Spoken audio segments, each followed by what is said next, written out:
परिवर्तन संसार का नियम है और समय समय पर हमें जो है परिवर्तन देखने को मिलता रहता है, चाहे वो हमारे अंदर हो या फिर जीव जंतुओं में हो या फिर इस प्यारी धरती पर हो। कई बार ऐसा हुआ है कि हमें परिवर्तन देखने को मिलता रहता है। ठीक है, हाल ही के दिनों में ही हमें जो है धरती में एक परिवर्तन देखने को मिल रहा है, जो कि एक रिसर्च के अनुसार बताया गया है। ये जो रिसर्च है वो है साइंस जर्नल जियोफिजिकल रिसर्च। ठीक है, इन्होंने कहा है कि दुनिया का सबसे बड़ा महाद्वीप कहे जाने वाला यानी कि अफ्रीका महाद्वीप जो है ये दो भागों में बंटने वाला है। ठीक है, यानी कि इसकी शुरुआत हो चुकी है। आने वाले दिनों में जो सबसे बड़ा महाद्वीप अफ्रीका महाद्वीप कहा जाता है वो हमें दो भागों में देखने को मिलेगा। हाल ही के दिनों में नहीं मिलेगा, अभी सालों इसमें लग जाएगा। ठीक है ना। दूसरी चीज, अब बात यहां पर यह आती है कि ये क्या पहली बार ऐसा हो रहा है या इससे पहले भी यहां पर जो है धरती में ऐसा देखने को मिला है। ठीक है, जैसे एक समय हुआ करता था तो धरती पर डायनासोर का राज था, धीरे धीरे मनुष्य का राज होने लगा। ठीक है, हमारे अंदर भी कई चीजों को जो है लुप्त हो चुकी है ना। जैसे पहले हाइट बहुत ज्यादा हुआ करती थी, अब बहुत कम होने लगी है। क्लियर है ना। तो इसी तरीके से धरती के साथ भी होता है, धरती भी जो है परिवर्तन होती रहती है। क्लियर है। अब ऐसा जो है कोई पहली बार नहीं हो रहा है, बल्कि दुनिया के जो बड़ी बड़ी महाद्वीप हैं, जैसे एक समय हुआ करता था जब अटलांटिक, दक्षिण अमेरिका, अफ्रीका और साथ में जो है ऑस्ट्रेलिया, ये सब एक समय पर सुपर कॉन्टिनेंट में जो है मौजूद हुआ करते थे। एक समय ऐसा भी था, ये जो महाद्वीप हैं ये सभी सुपर कॉन्टिनेंट में एक ही समय में मौजूद थे, लेकिन समय के साथ ये सब टूट गए और अलग अलग अभी हमको देखने को मिलते हैं। ठीक है, ऐसा ही हुआ था भारत के साथ भी। आपको अगर याद हो या आपने कहीं पढ़ा हो तो आपको पता होना चाहिए बारे में कि भारत भी एक समय ऐसा था, आज से करीबन 5 करोड़ साल पहले, कि भारत जो था अफ्रीका का ही पार्ट था। ठीक है, फिर उसके बाद जो है भारत टूटा और एशिया में जाकर मिल गया। जब भारत एशिया से जाकर मिला था उस समय भारत में हिमालय पर्वत श्रृंखलाओं का निर्माण हुआ था। बहुत इंपॉर्टेंट पॉइंट है। ठीक है, काफी बार एग्जाम में आता है कि भारत में जो हिमालय पर्वत श्रृंखलाओं का निर्माण हुआ था वो कब हुआ था। तो आपको याद रखना है कि करीब 5 करोड़ साल पहले जब भारत अफ्रीका से टूटकर निकला था तो एशिया में जाकर मिला और उस समय ही इन श्रृंखलाओं का निर्माण भी हो गया था। ठीक है, अब हम लोग बात आती है कि आखिर में ये जो अफ्रीका के दो भाग हो रहे हैं, ये रिसर्च ने तो कह दिया दो भाग हो रहे हैं, लेकिन कहां पर हो रहे हैं, कहां से इसकी शुरुआत हो रही है। तो देखिए, इसकी जो शुरुआत हो रही है वो जो रेड सी से लेकर मोजंबिक वाला इलाका है अफ्रीका का, यानी कि जिसे पूर्व अफ्रीका कहा जाता है। ठीक है, ये जो पूर्व अफ्रीका वाला जो इलाका है, यहां पर 3500 किलोमीटर की लंबी दरार देखने को मिली है। ठीक है, और ये दरार इस बात का निश्चित करती है कि अफ्रीका आने वाले समय में दो भाग में बढ़ जाएगा। ठीक है, अब ऐसा नहीं है कि ये दरार कोई पहली बार आई हो या यहां पर ये दरार कोई पहली बार आई हो, क्योंकि अफ्रीका जो है एक गर्म इलाका है, सूखा ज्यादा रहता है, तो दरार आना भी मौजूद जो है वहां पर बनता है। ठीक है ना, लेकिन साइंटिस्टों ने यह भी कहा है कि हो सकता है आने वाले समय में ये जो दरार आ रही है ना, ये कम भी हो सकती है। लेकिन अफ्रीका के बारे में रिसर्च ये भी है कि ये दरार इसी तरीके से अगर बढ़ती रहेगी तो बहुत जल्दी ये टूट जाएगा। अब ये जब टूटेगा तो किसको फायदा होगा और किसको नुकसान होगा, ये भी जानना इसमें बहुत इंपॉर्टेंट बन जाता है। ठीक है ना, लेकिन सबसे पहले बात हम लोग ये करते हैं कि आखिर में जब ये टूट रहा है तो इसके टूटने के पीछे का कारण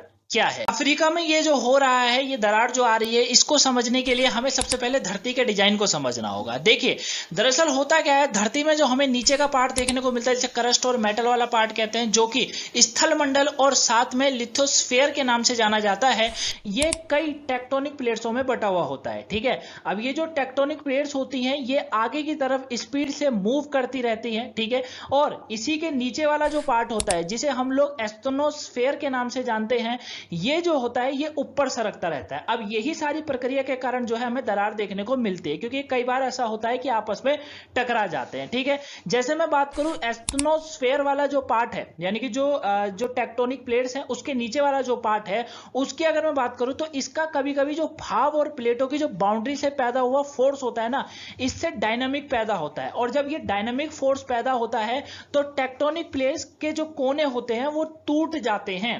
ठीक है, जब ये टूट जाते हैं, इसी के कारण हमें यह देखने को मिलता है कि दरार आ जाती है धरती के अंदर। ठीक है, यानी कि हमें ऊपर देखने को मिलती है लेकिन असली दरार जो है वो धरती के अंदर आ रखी होती है।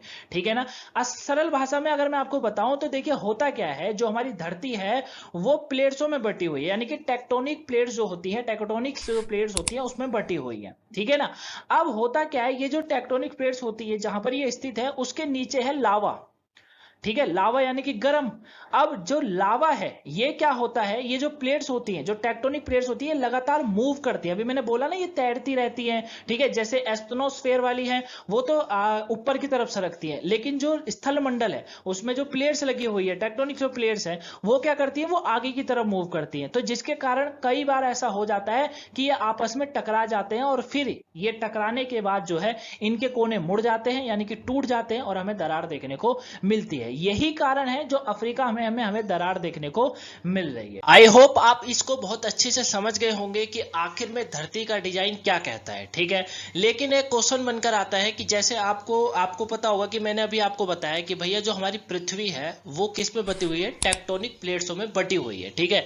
लेकिन क्या जब टेक्टोनिक प्लेट से है तो क्या वो अफ्रीका में ही है और कहीं नहीं है? नहीं, होने को तो पूरे धरती में टेक्टोनिक प्लेट्स में बटा हुआ है, लेकिन आखिर में फिर ये अफ्रीका में ही क्यों दरार बन रही है? देखिए, एक रिसर्च है जिनका नाम है जियोलॉजिकल सोसाइटी ऑफ लंदन। इन्होंने क्या कहा है, इन्होंने कहा है कि भैया ये जो दरार बन रही है ना, केनिया और जो है इथोपिया के बीच में ये जो दरार बन रही है, जिसे पूर्व अफ्रीका वाला इलाका कहा जाता है, ये इसीलिए बन रही है क्योंकि ये जो इलाका है वो गर्म और कमजोर है। मतलब यहाँ की जो धरती है वो एक तो गर्म है और दूसरी कमजोर है, जिसके कारण यहाँ पर क्या होता है, खिंचाव देखने को मिलता है। यानी कि यहाँ की जो चट्टान होती है ना, इसके नीचे का जो धरती, पूर्व अफ्रीका के नीचे की जो धरती है वो गर्म और कमजोर है, जिसके कारण उसमें खिंचाव देखने को मिलता है चट्टानों के अंदर, ठीक है। जिसकी वजह से वो क्या हो जाती है, कमजोर हो जा रही है और इसीलिए ये दरार देखने को हमें मिल रही है। दूसरा एक चीज इस रिसर्च में ये भी बताया गया है कि जब ये दरार, मतलब मान लीजिए आज से कई सालों बाद जब हमको ये अफ्रीका दो भागों में टूट जाएगा तो होगा क्या, इससे होगा ये कि कुछ कंट्रियां ऐसी हैं जिन्हें अपना नया समुद्र मिल जाएगा, यानी कि नए समुद्र का निर्माण हो जाएगा। एक और जो है समुद्र, और भी समुद्र हो जाएंगे जिन्हें आपको याद करना पड़ेगा, ठीक है। अभी नहीं, काफी समय लग जाएगा, हो सकता है आप जब तक नौकरी पाले, कोई दिक्कत, ठीक है। ये चीज है। तो नए समुद्र का निर्माण कहां कहां पर हो सकता है? सबसे पहला हो सकता है सोमालिया के अंदर, ठीक है। उसके बाद इरिट्रिया को बताया जा रहा है, जिबूती, इथोपिया, केनिया, तंजानिया और मोजम्बिक, ये वो कंट्रियां होंगी जिन्हें अपना नया, यानी कि जिन्हें क्या होगा, अपना नया समुद्र मिल सकता है। नया समुद्र मिलने का मतलब क्या होगा, जब नया समुद्र मिलेगा तो यानी कि व्यापार के नए माध्यम भी खुल जाएंगे, ठीक है। लेकिन यहां पर एक और रिसर्च निकल कर आई है, एक वैज्ञानिक है जिनका नाम है एबिगर। एबिगर कहते हैं कि हो सकता है आने वाले समय में ये दरार थम जाए, क्योंकि ऐसा कई बार धरती में देखने को मिला है कि कई लंबी दरारें हुई हैं, कई गहरी दरारें हुई हैं, लेकिन उसके बाद वो समय के साथ रुक गई है। तो हो सकता है कि अफ्रीका के, पूर्व अफ्रीका में भी ऐसा ही हो, ये दरार रुक जाए। अगर ऐसा होगा तो अच्छा होगा।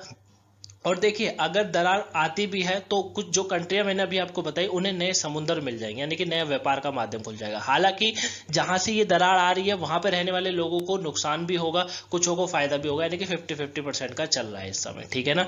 लेकिन वैज्ञानिकों का यह भी कहना है कि हो सकता है ऐसी दरारें पहले भी धरती में देखने को मिली है, जिसके कारण वो दरारें आने वाले समय में रुक गई। लेकिन अभी जो मैंने आपको एक डाटा बताया था, 3500 किलोमीटर की लंबी दरार हमें देखने को मिली है, ये डाटा मई महीने का था, ठीक है। और ये दरार जो है वो हर महीने बढ़ती जा रही है। तो फिलहाल तो ये रुकने का नाम नहीं ले रही है, बढ़ती जा रही है। और अगर इसी तरीके से बढ़ेगी तो हो सकता है कि अफ्रीका हमें दो भाग में जल्दी ही टूटकर देखने को मिलेगा, ठीक है। आई होप, मैं उम्मीद करूंगा कि आपको ये बहुत अच्छे से टॉपिक समझ आया होगा। आप पृथ्वी के डिजाइन को अच्छे से समझे होंगे कि आखिर में किस कारण से पृथ्वी में दरार आती है। काफी इंपॉर्टेंट बनता है, याद रखिएगा, ठीक है।